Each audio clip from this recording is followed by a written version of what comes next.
Good morning, everyone, and welcome to the PivotBoss pre-market video for Monday, March 14th, 2022. I am Frank Ochoa, aka PivotBoss. Here is a look at the ES in the daily time frame. You'll notice right now the ES currently seeing initial selling pressure away from the morning highs. This again in the face of Friday's bearish outside day down. By the time it was all said and done, it was a very bearish day here, and typically that would open up another round of potential selling pressure ahead. We clearly have the downtrend that continues to be at play, this downtrending market right here. This failed new high was a high beyond 3-day highs, and it rejected and closed below the previous low, which was also a squat bar here. And again, building energy here for what could be another rotation down to new lows. At this point, again, what is going to drive the market higher? And usually what gets the market to bounce is fresh lows. We get a fresh low here, we bounce. Another one here, we bounce. And we got close here and got a little bit of a bounce here, but not much. If we get a push down sub 4,000, that could provide another opportunity here to get this thing back up toward 4,200 for another try. But again, right now, the way it looks, again, it looks like it's gearing up for another push down given Friday's failed new high and given the early selling pressure away from the current pre-market high. So right now it appears that morning strength is being sold for a shot at late day weakness.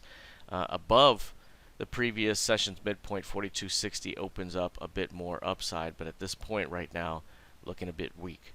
If we take a look here at the NQ, similar price action here to the NQ, very clear bearish decline here. The downtrend remains clearly in effect. Multiple months now since that November high. You see a failed new high here above the 3-day highs as well. Closed bearish outside day down. And again, hard not to see this thing rotate to a fresh new low up ahead. Now, if price is able to push through 14,000, so if some point, maybe not today, but over the next couple of days, if it can push through that level, it could serve as a transitional type of day that opens up more upside. But as of right now, we're still trending downward. Like the ES potentially getting to 4,000, this one still has a shot to get down there toward 12,200. That would be the previous year's low. That would be a major LVN, and it would offer an opportunity to trap below the previous year's low for a shot at a broader recovery down the way. So right now, still showing signs of overall weakness, not quite falling off the map at the moment, but again, the failed new high, the downtrending market, everything suggests more downside up ahead. All right, let's take a look now at crude oil. So right here you'll see crude very, very volatile over the last 5, 10, 15, 20 days since the beginning of the year. Very, very volatile, very bullish, very directional. But the 130 half high right now continues to be a fairly strong high. Inside day down for an impulsive move down. And we have yet to see a bounce that gets us back to the midpoint of this move. If we can get a midpoint bounce, perhaps that gives us a new key range up here. If not, perhaps we already have an impulsive move from the recent low here around 88 to 130.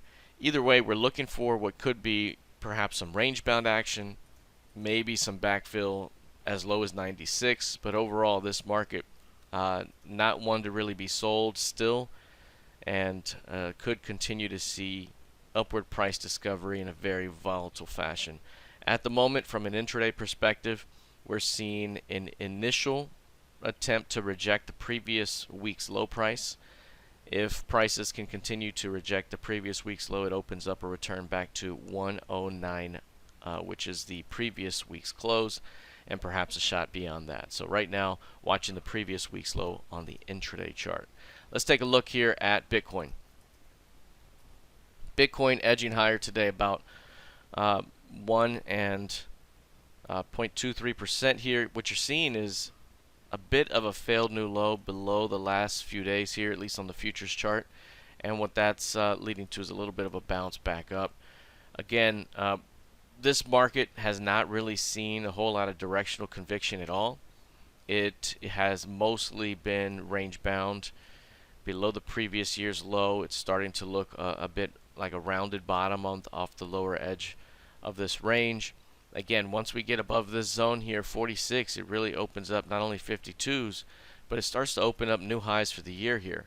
So is this a reaccumulation or new accumulation phase here at these lows? Very similar to what we saw last year at similar levels. Here we've seen very similar price action here, and we had a major rally. At the beginning of the year, we saw a very similar range that developed here with clear support, and it rallied. And right now we're seeing very clear range bound action with very strong support in the face of very bearish NQ, ES, and other equity indexes. So right now, range bound. We could see a little bit of a bounce back up within the range, but we're still in the range until proven otherwise. And there's no guarantee here we won't even drop to new lows here.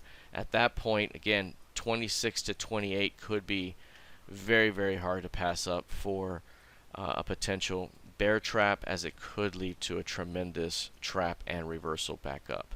All right, let's take a look now at ETH.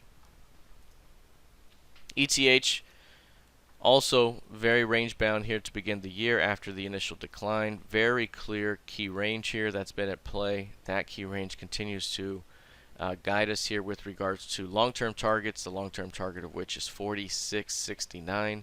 If price can come down here and reject one more time, that might be enough to really turn this thing back up. Back to value 31.36, and then across the value range toward 4,000 and perhaps beyond. So we'll see if we can get a drop into that zone. That would be the bottom of value on a composite VAL basis, but you'll notice even last year it didn't get much farther below that before it bounced and rallied tremendously. So is there one more drop up ahead? Perhaps there could be one, but at this time right now, very range bound, holding at the moment, and very reminiscent of what we saw kind of last year at certain times where it would build a range before it rallies. This thing might be ready here at some point to get going, but sometimes the up move first begins with a flush, and then you go. So we'll see if we can get one more move into this zone. That could provide a tremendous opportunity. At this time, still mostly range bound, and we can continue to chop around this range until proven otherwise. All right, that is it for now. We'll see how this plays out heading into the new week of trading. Happy Monday, everyone. Good luck, trade well, and I'll see you in the trading room.